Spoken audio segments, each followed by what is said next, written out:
It's me, Sony. Welcome back to another video. Today I'm playing the Hybrid Experimental Sample Demo number 1.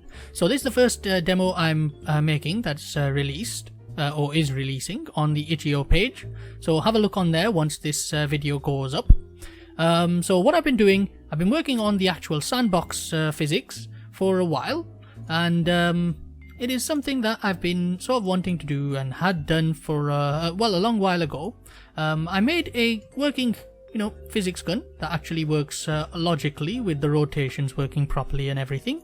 This is something that I've done before anyway, and I've been working on improving all the sort of physics for the buoyancy system, for example. And as well as that, I have been working on some other physics and mechanics as well. When I say mechanics, I'm sort of more talking about the actual character motion.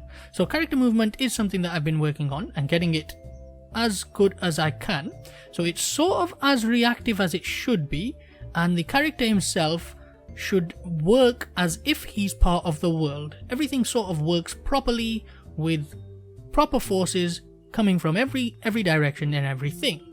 Now the other thing you'll notice, however, is that this character isn't just a standardized character.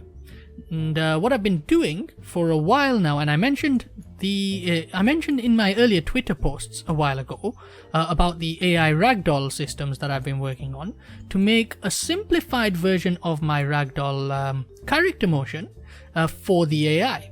And that's actually what's going on here. Rather than using the VR presence system, which is what I'm working on, the overall sort of presence system as we've seen in the previous video. If you haven't seen that, do check out the hybrid presence video, which shows how all the sort of physics-based character movement works in VR.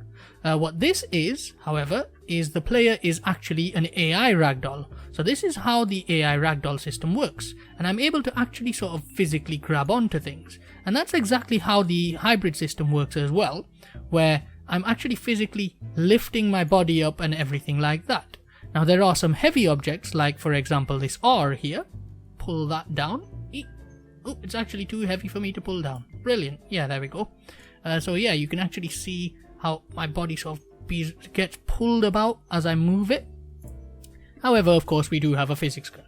So yeah, you can freeze things in the air as well. And of course, the other thing I can do is actually change the colors of objects. Yeah, let's have a look at the menu here. We've got some simple prop spawning here, just basic stuff like the boxes. They come in different sizes as well, and you can actually change the scale of an object that you're lifting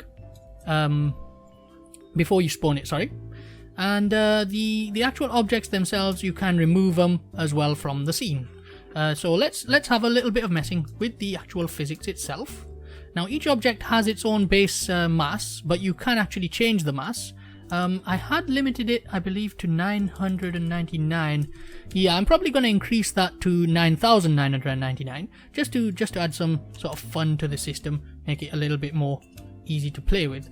To actually activate these settings, the objects themselves when you spawn them will be default when you click them, unless you activate these settings with the little checkbox next to them. And you can of course play with the buoyancy as well. So let's just show you the basic sort of systems here. If I spawn a very light object, so we'll go with a mass of 5, a little box here, plonk it on the end. It'll probably not even go down, there we go. Yeah, I thought that would be the case.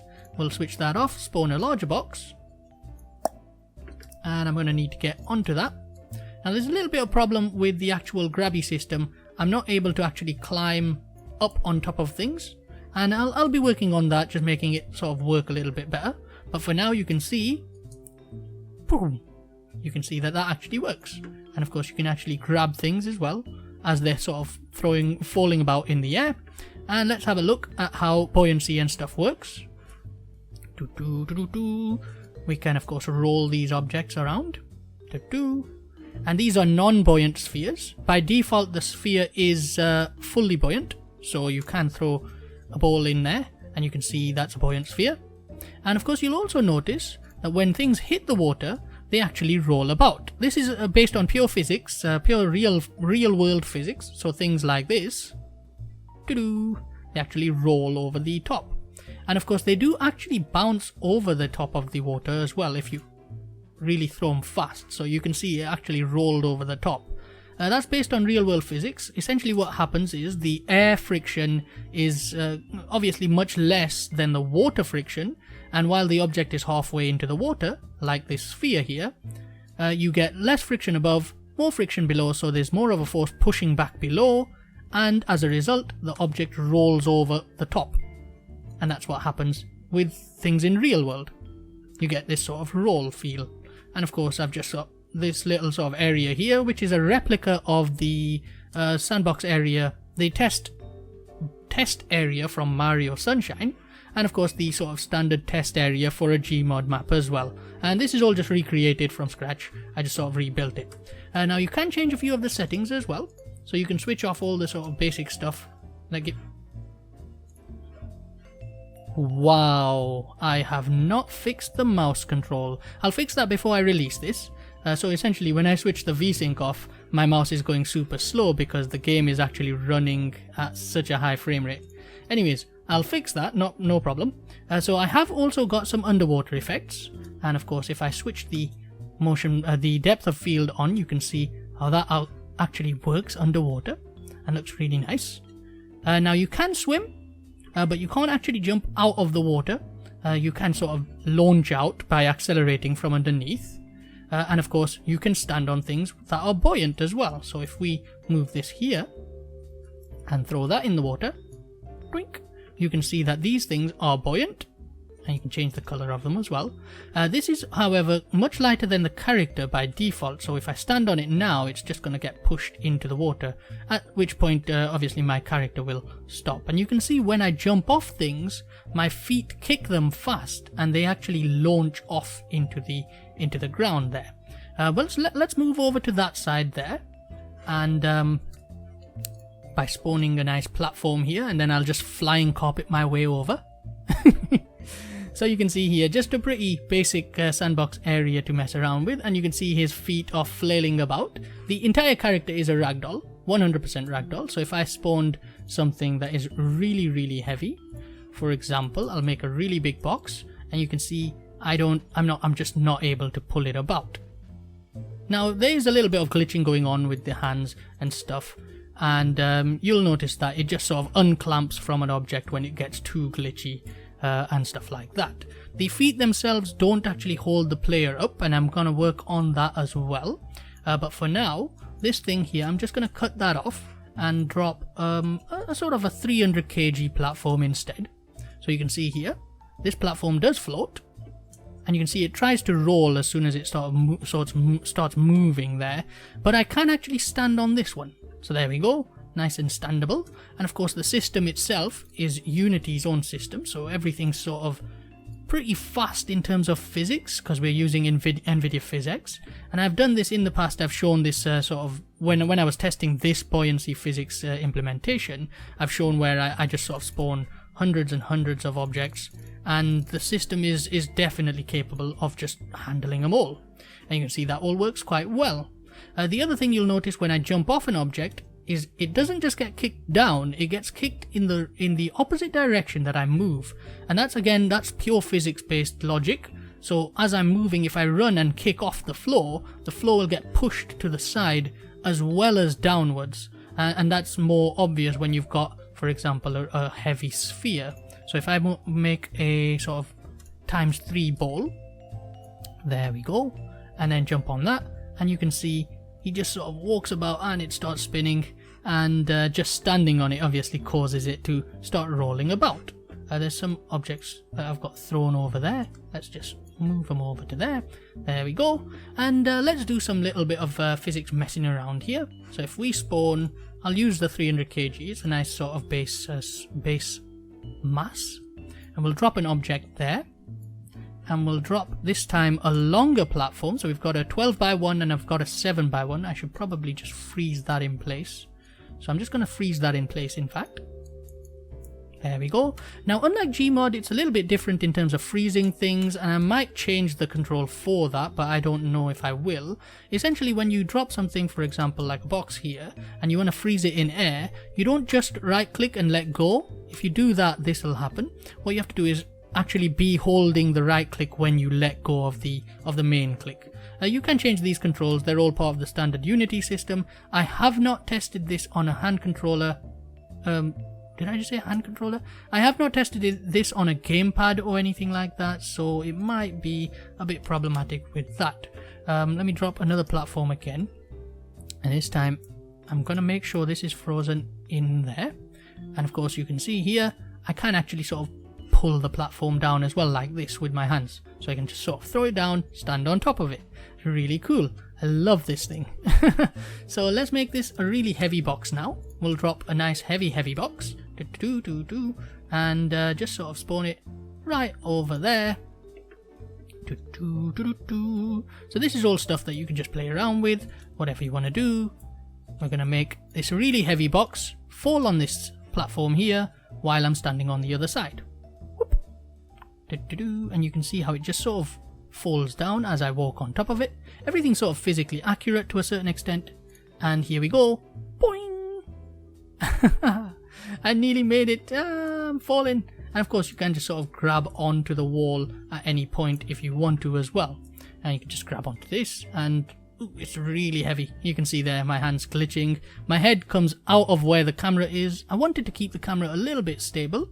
Now you'll also notice there's actually slight head bob as you run. It might not be obvious on the video, but there is very slight head bob as you move. That's actually not a programmed thing or an animated thing or anything like that. That's because the feet are actually hitting the ground and bouncing off as a result. So you can actually physically see the bounce of your feet as you move. It's quite fun stuff. There's a lot of things you can just sort of mess around with here. You can spawn the rMod just R there. That's about all the sort of custom models are made. The other stuff is pretty basic stuff. So we've got cylinders here. Now these cylinders, unlike a typical Unity cylinder, don't just have sort of capsule colliders. They do actually stand on themselves there. You can see. There we go. So they do actually stand, and then of course you can just push it over like in Mario 64. Yeah, I do a lot of stuff with Mario 64, don't I? I really love that game. Anyways, so that's that, and that's pretty much everything. You can just sort of grab things as you sort of swim around, and if you hold on to these really buoyant things that are heavy, you'll actually just sort of float up as well. So you can't just sort of pull that down and hold it down. You can see I actually float up. Let's see what else we can do with this. I can't really think of anything else to mess around with in terms of physics. We can just sort of drop this thing down here and watch that roll down. I have done a bit of lighting effects as well. So if we drop a platform here and slide over to this side. Oh, that was a little bit faster than I expected. Drop another platform. There we go. Should probably just do that the whole way. And you can see I've messed around with the lighting, get the sort of bloom and stuff working quite nicely as well. If I switch on all my settings here, you can see there's a really nice sort of glow when you go into dark spaces, and of course the HDR's tone mapping just sort of remaps that as you walk out into the brightness as well. And I believe that's pretty much everything. You can sort of do a few of the settings here for quality settings, and you can switch off shadows completely if you want to. And vignette as well. I just made sure that these things, especially that and motion blur, is one of those things that a lot of people don't like, so I just sort of made settings, made sure that you can switch them on and off. And of course there is a restart button if you want, and that'll bring you back to the level with it completely reset. Yeah, so have fun with this. This is the sort of hybrid physics system for AI characters. So what I'm doing is the non-VR player is going to be an AI character. You can see I haven't done any animations on the hands. In fact, there's no animations at all. The feet just move by mathematics, my own sort of logic system as well there. So they're not exactly perfect, and you can see they sort of launch about, and they're a little bit floaty, a little bit weird as you move. But yeah, so the non-VR character is going to be using the AI ragdoll system, and these are the ragdolls that you'll be able to push around in the VR system. So the same thing with the actual main characters as well. You'd be able to just sort of push them about like that as a VR player. So obviously the VR player would have a little bit more control over their hands, but it all works in sort of the same system. So yeah, hopefully you like the video. Hopefully you haven't just skipped through the whole thing. But it was a bit of a sort of a descriptive video, not exactly just a quick video. And have fun playing this here, because I've had a little bit of fun playing it. One of the problems with making something like this is you end up playing it so often while you're testing it that you waste a lot of time. So yeah, thanks very much for watching. See you in the next one. And yeah, have fun downloading this. The download link should be in the description. If it's not there, then it probably hasn't been finished uploading, or I haven't finished just making the sort of changes that I need to make as well. So thanks very much for watching. Goodbye.